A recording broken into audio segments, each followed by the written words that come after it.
be the fourth brother to come through it's awesome. It really is. It's good. I can, I guess, be the last one of the legacy. There's no more of us left, so this is it. It's four go-arounds. My family is just super soccer-oriented family. My father is he's an immigrant from Italy. Came over here when he was 13 years old. My mother is born here in America. They had my older brothers who are twins. They also attended here, played soccer here. Growing up in a household of 4 boys, my father, make it 5, and then my mom. Kind of felt bad for my mom. She dealt with a lot of stuff that definitely respect now that I'm older and realize what she had to go through. Yeah, it's good to have a family, that we can connect in that way. We all have something in common. We always, regardless, we can watch a soccer game, we can talk about soccer, so it's definitely a common bond and a common love that has brought us closer for sure. We've gotten to see, when Mark and Dominic came to the program, obviously the younger brothers come along, and there was Hunter and then little Giuseppe, who I think we've seen since he was like 10. So that was pretty cool just to even see Giuseppe's kind of growth and kind of hang around the program. So once I was here at Michigan State, I didn't really feel any pressure as a fourth brother because I knew that those guys, especially Hunter, who's 1 grade above me, was here, and he definitely made the transition easier. And I didn't realize it, and I don't want to say take it for granted, but I didn't realize how cool it was until last year. It was the first year he wasn't around. Then I was thinking to myself, wow, like what we were doing for 3 years, and especially the success we had as a program it's special to do that with one of your family members for sure. Giuseppe's a very cerebral player. He thinks the game faster than everybody else. I've always compared him to Cassius to a lot of Spartan fans because they're very similar. They're not the biggest, they're not the fastest, they're not the strongest, but they're the most skillful, and they see the game quicker. He was one of the top midfielders in the country. He was the Big Ten midfielder of the year. So I think a lot of people were looking at him, and there was certainly a good buzz about him, and scouts were asking questions. And then unfortunately, with the injury last year, that kind of tabled things.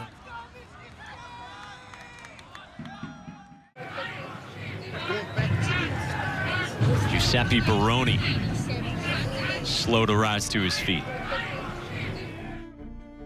So last year in a preseason game, I tweaked my groin a bit, and I figured it'd go away in 2-3 weeks, maybe a month, and the pain wouldn't go away. I had some constant aching at night and stuff like that, and I knew it was just kind of a weird deal. It wasn't a regular kind of injury. Figured out I had a tear in my hip labrum. Some players are back in 7 months from the injury. Some players are back 9, a year. It kind of varies. It's a weird thing, and so I knew what I was getting myself into. I knew it would be a process. Yeah, it was tough. The worst part was sitting on the sideline and knowing you can't really do much about it or help your teammates. You can be there talking to teammates off the field, but it's not the same, as being on the field, playing, trying to be a leader, trying to be vocal. It's just not the same, so it was difficult for me for sure. He's a professional. It stinks. I think like anything else, you have some emotions that go through it, but just really kind of stayed focused. He was really professional in his rehab as far as how he treated his body, doing all the proper things. So like I said, he was a consummate professional, I think, in this, and that's where you got to give him a lot of credit, and I think, that'll bode him well at the next level. It taught me a lot. Now that I'm at the back end of it, I'm almost thankful for it because it taught me real hard work was, a lot of patience. I learned that thing, like soccer, the stuff, everything has a time limit. You don't know how long you have with certain things, certain people, so you have to be grateful. Nice slide tackle into midfield by a back-checking Giuseppe Barone. I think one thing that made me come back for another season at Michigan State is definitely to finish up my degree, which I am close to doing, which I'm pretty proud of. Well, I think there's some options to play professionally, certainly. I don't know if it was an option that made the most sense for him. Obviously, when he made those decisions, this was before COVID and thinking that we definitely have a full season in the fall. And I think he thought he could really kind of showcase himself to the entire MLS league. Another thing is a very bitter, like a very sour taste in the team's mouth after last year. I mean, you can tell now with the trainings, guys are working a lot harder. There's new guys that are coming in, being pushed harder, and it's a different mindset now. We're not having a fall season right now, but I think just having Giuseppe around the guys, the young freshmen, the way he leads, the way he handles himself as a soccer player, he's already a pro in that regard. His mentality, how he walks on the field, how he handles drills, how he performs, how he talks to players. So just his presence, I think, coming back has been a huge positive. I want my family's legacy not only to be remembered by me or wins, losses, stuff like that. I'd rather people look at how much me, my brother Hunter, Dominic, Mark, all cared about the program, putting in hard work, and how much we loved our teammates playing here at DeMartin. And that's what I think I want the legacy to be remembered as. So in 2008, the Barone twins were freshmen. You know, we won a Big Ten title then, and over the last 12 years, we've had some very good success, and those guys have all been a piece of it.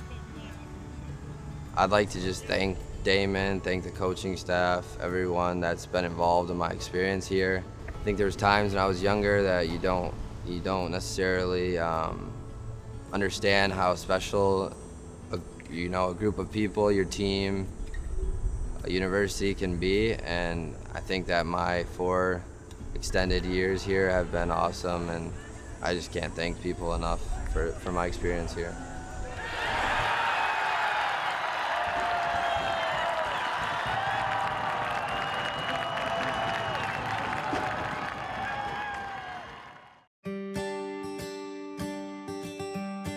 She really is very special.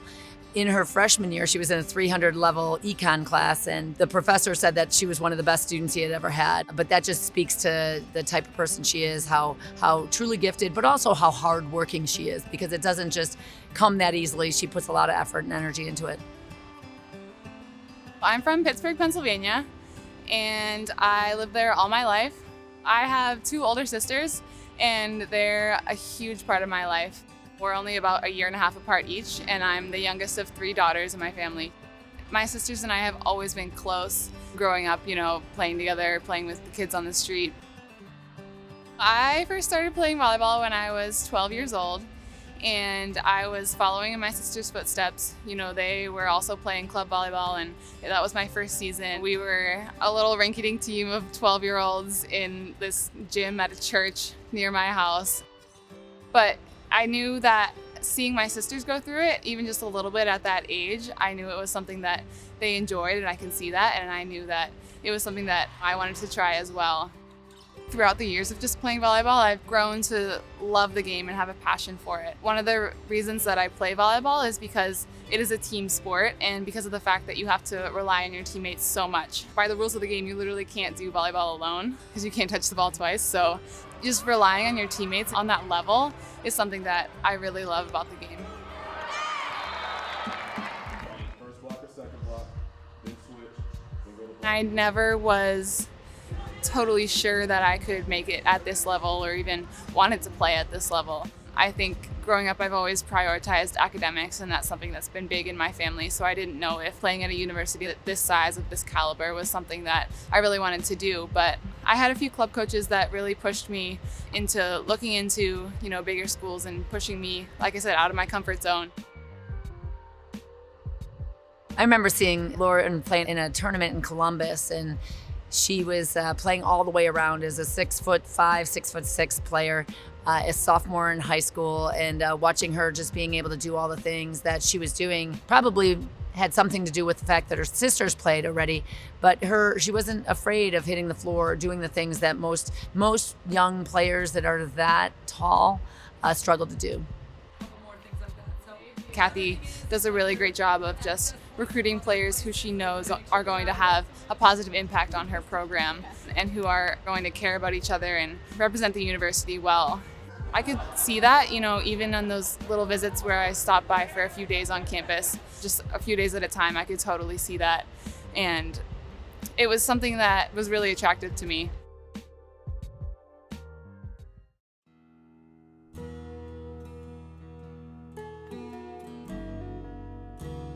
I was definitely really homesick my first year here. I wasn't sure about where I was going to fit within this program or at this university. And so I was definitely relying on my family in those times and, calling them a lot, just trying to get that taste of home even though I was here. Honestly, early in Lauren's career, she was such a homebody that this was a struggle for her to be this far away from home and to be away from her family because they are very close-knit. They're highly academic, they're very bright, they're strong people with independent thoughts, and I think that all went into it. But Lauren was homesick for a while, and I didn't know if she'd make it, honestly. I didn't know if she'd make it through all the years. Being here right away, getting into season in the fall, my freshman year was a blessing in disguise because it kept me so busy that it was harder to be homesick, I think, than if I was just, had weekends off and was just sitting in my dorm room being sad about not being at home. So it was definitely a struggle that I went through a lot freshman year. And I remember being surprised my sophomore year when we came back from a break during the summer, feeling that homesickness again. And it was a different homesickness, but it was still there. And I think it was interesting to feel that. I definitely say that homesickness lasted a shorter amount of time when I felt it that my sophomore year. And even now I get homesick being away from home just because I am so close to my family and I love being at home. But something that has made it easier has just been how close I've gotten with my teammates and the relationships that I've built with them. And so relying on them in those times has really been helpful.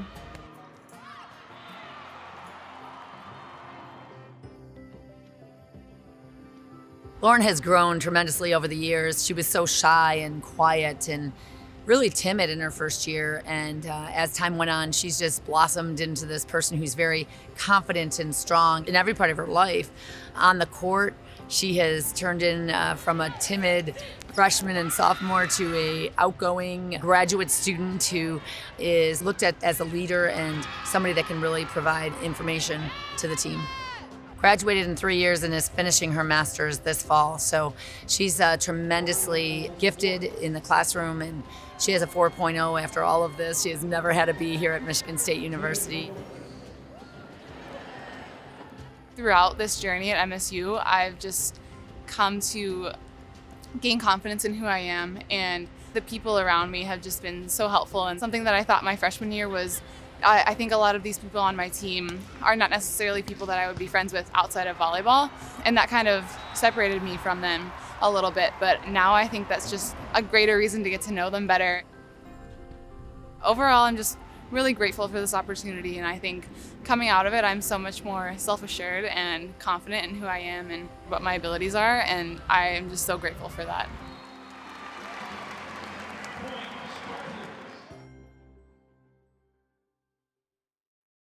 Beautiful setting, Spartan Stadium sold out for the matchup with Notre Dame, and they went 6-0 here in 1999, and now they're going to see if they can keep the string alive. For the 64th time, it's the Irish and the Spartans.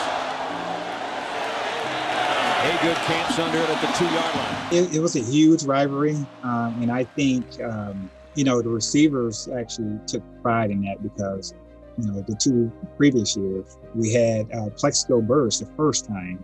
He caught a long pass. That was a night game. And then the following year, Gary caught one on the left sideline. We had, I think, a 6-year winning streak going, starting with Coach Saban when he got here. First down at the 35.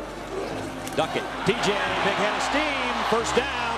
Blasts his one out of the 20-yard line. On the option. Duckett on the pitch inside the 10. The other tight end, Baker, is wide to the right, but it's option left this time. TJ Duckett toward the end zone. Touchdown! He got him close, and he got him in. 6 yards for the big fella. Touchdown, Spartans. Just outside the 40 from the gun. Gotze getting some heat. He'll go down. Kyle Rasmussen is on the bottom of that pile. Smoker on a rollout. Throw completes it across the 40 to a wide receiver, Herb Haygood. And they're going to throw again.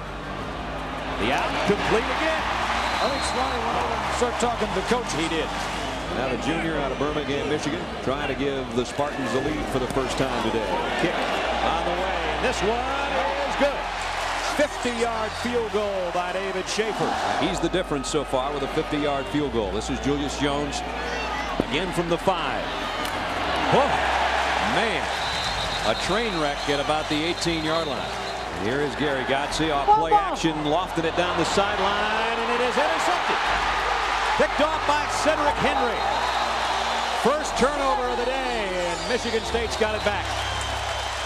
Bringing the house. Smoker looks in trouble, throws on the run. He got it to Haygood, but it's short of the first down. But they did get themselves a little better field position for a field goal. This ought to be a chip shot for David Schaefer. 36-yard attempt. Low snap handled pretty well. The kick on the way, and it's good. 3rd and long for the Irish. Gotze stands tall, fires and hit one of the defensive linemen. I think it was Jay Saylor, got a big paw up in the way.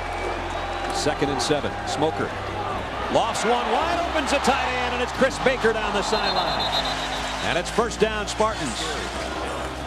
They fake it to him. Smoker throws to his fullback for the touchdown, Travis Wilson.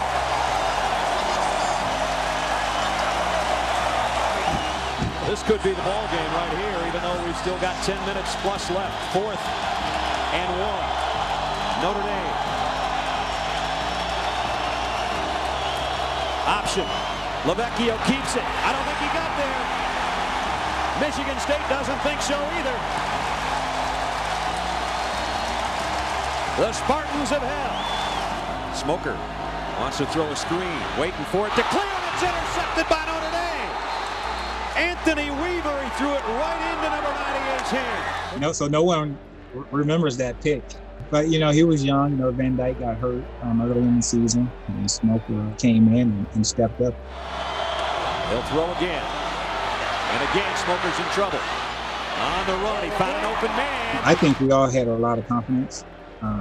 We just knew offensively, we knew that, we just needed to get it done. 3rd down. There aren't a lot of 3rd and 21s in the book. Well, it's a 4-down situation. If you pick up half of it, you're still going for it on 4th down. Smoker has time, lofts it out, finally Duckett touches it out in the flat. Cuts across the 30. Well, we actually ran the same play, the play before the touchdown. So you can see after TJ caught the ball, me walking in, doing this, give me the ball, which no one ever knew. Luckily he saw it and caught it, and the rest is history. And here the Irish find themselves with a 1-point lead, and it's 4th and 10, Michigan State. Smoker across the middle. He's got Haygood on the run. Look out, Haygood might take it inside the 30. Touchdown, Michigan State.